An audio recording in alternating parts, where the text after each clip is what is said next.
ត្តកំពតជាខេត្តទី21ទទួលបានជ័យលាភីបញ្ចប់ការបន្ទោបង់ពាសវាលពាសកាល ODF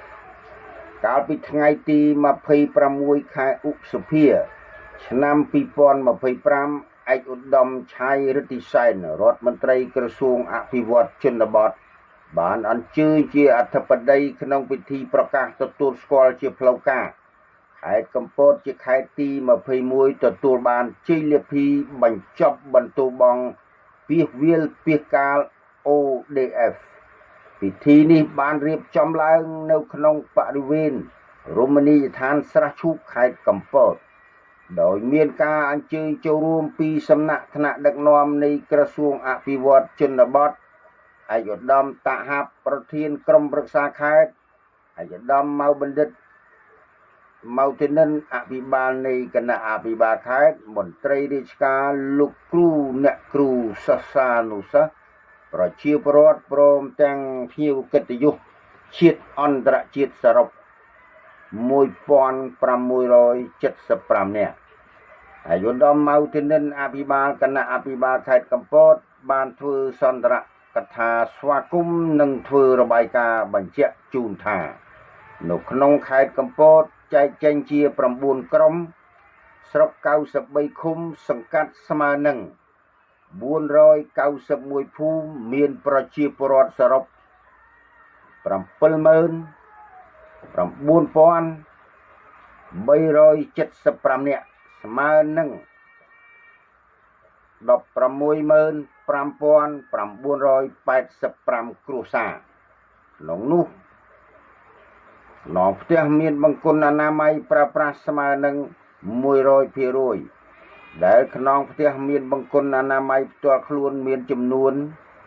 149,458ខ្នងផ្ទះស្មើនឹង 94.37%ខ្នងផ្ទះប្រើបង្គន់អនាម័យរួមមានចំនួន8,911ខ្នងផ្ទះ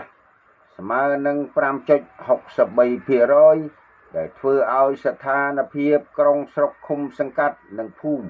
សម្រាប់បានការបញ្ចប់ការបន្ទោបង់ពាសវាលពាសកាលទូទាំងខេត្តលោកយីកំថាននាយកប្រចាំប្រទេសស្ដីទីរបស់អង្គការ Plan អន្តរជាតិនិងជាតំណាងអង្គការដៃគូអភិវឌ្ឍវិស័យផ្គត់ផ្គង់ទឹកស្អាតនិងអនាម័យជនបទនៅកម្ពុជាបានលើកឡើងពីកិច្ចខិតខំប្រឹងប្រែងរបស់អង្គការ Plan អន្តរជាតិនិងអង្គការដៃគូនានាក្នុងកិច្ចសហប្រតិបត្តិការជាមួយក្រសួងអភិវឌ្ឍជនបទនិងចូលរួមយ៉ាងសកម្មជួយអភិវឌ្ឍខេត្តកំពតលើការងារផ្គត់ផ្គង់ទឹកស្អាតនិងលើកកម្ពស់អនាម័យជនបទរហូតធ្វើឲ្យខេត្តទទួលបានជ័យលាភីបញ្ចប់ការបន្ទោបង់ពាសវាលពាសកាលនាថ្ងៃនេះឯកឧត្តមឆៃរិទ្ធិសែនបានសម្ដែងនៅសេចក្តីសោមនស្សរីករាយកោតសរសើរនិងវាយតម្លៃខ្ពស់ចំពោះការរីកចម្រើននិងសមិទ្ធផលនានាដែលរដ្ឋបាលខេត្តសម្រេចបានខាងលើគ្រប់វិស័យផ្នែកសន្តិសុខសណ្ដាប់ធ្នាប់សេដ្ឋកិច្ចសង្គមគិច្ចនិងវប្បធម៌ជាពិសេសជីវភាពរស់នៅកាន់តែល្អប្រសើរឡើងការផ្លាស់ប្ដូរទម្លាប់